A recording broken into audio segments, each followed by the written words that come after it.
Hi all, welcome to this new little lesson video.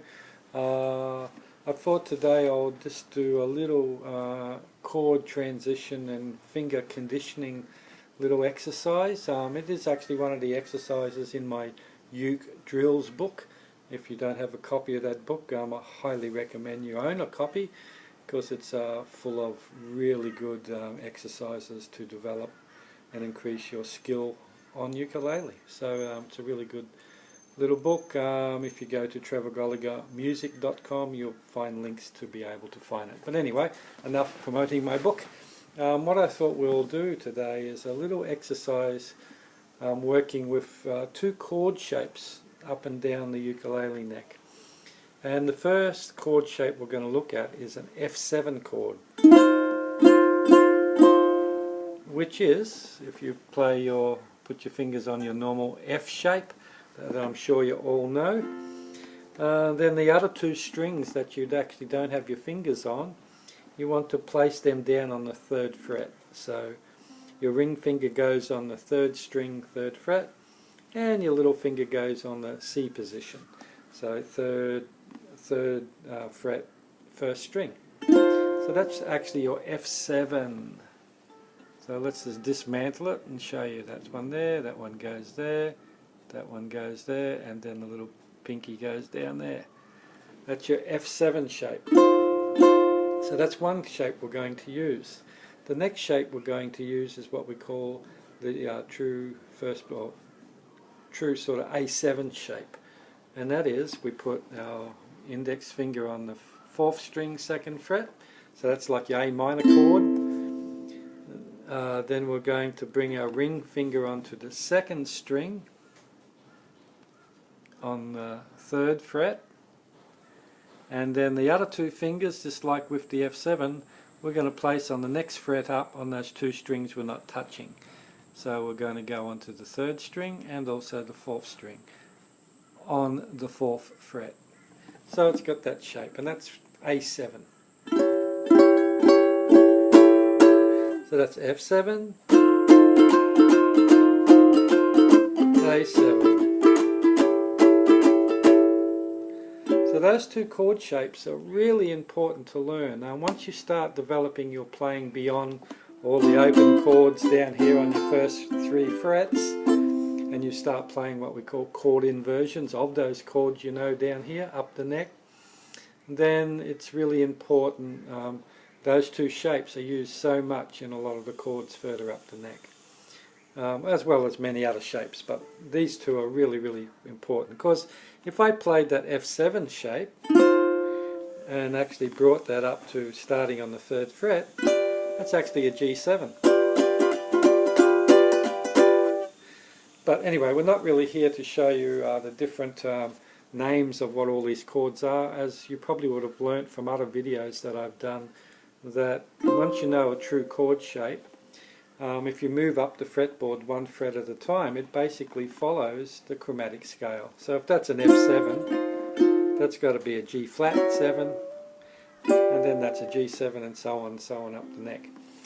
But we're going to do these two shapes as a chord transition drill to get you used to holding and playing and landing correctly on 4-finger chords. So first one we'd do would start down at the 1st fret, the F7.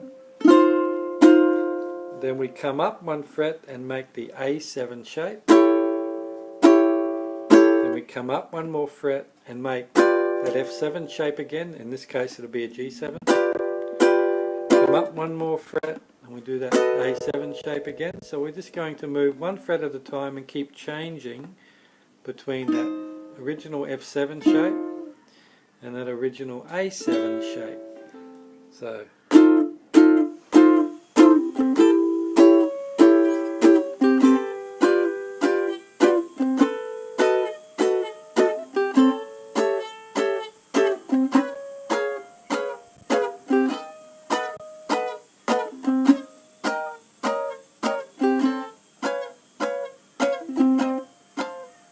and up all the way up the fretboard, and then work yourself back down again, you know. So you'll be doing it.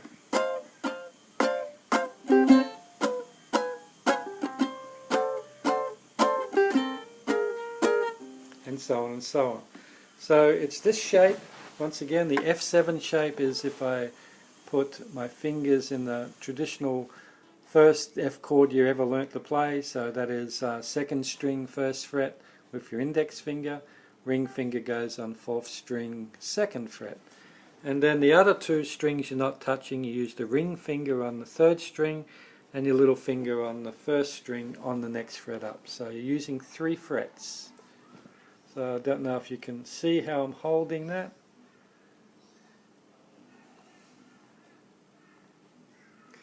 And then the next shape is the A7 shape. So it's going to be, first off you're going to put your finger on the fourth string, second fret, then your ring finger onto the second string, third fret, and then on the fourth fret you're going to put your index finger and little finger on the other 2 strings you weren't holding down.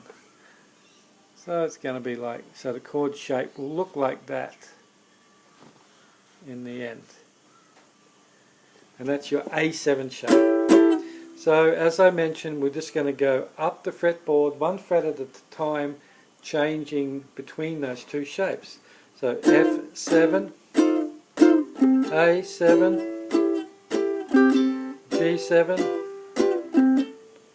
and so on up the fretboard.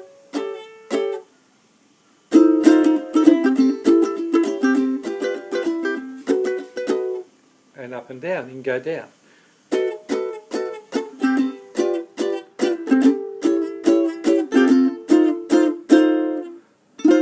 So just do them really slow. The most important thing is landing accurately on the chord shape, not trying to rush through and stumbling all over the place. So we want to do it, even if you have to do it this slow, and just use your thumb. 1, 2, 3, 4.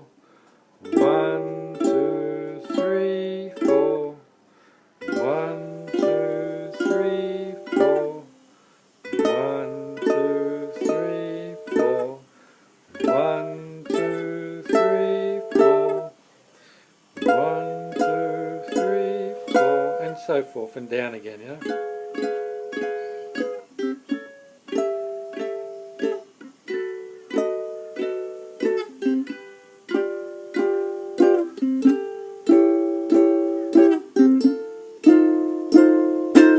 So there it is. So that's the F7 and the A7 chord shape transition exercise, up and down your fretboard. Try and do that for, you know, if you actually practice that for, you know, really go to town and do that exercise up and down for an hour every day, you'll find very quickly you'll get very good at it. You know, if you're not that committed to your playing, just try doing that for 5 minutes every day. Or just go up the fretboard and down once, and then stop, and then do what you normally do if you exercise, if you practice. Hope that's been helpful. We'll speak and see you again some other time.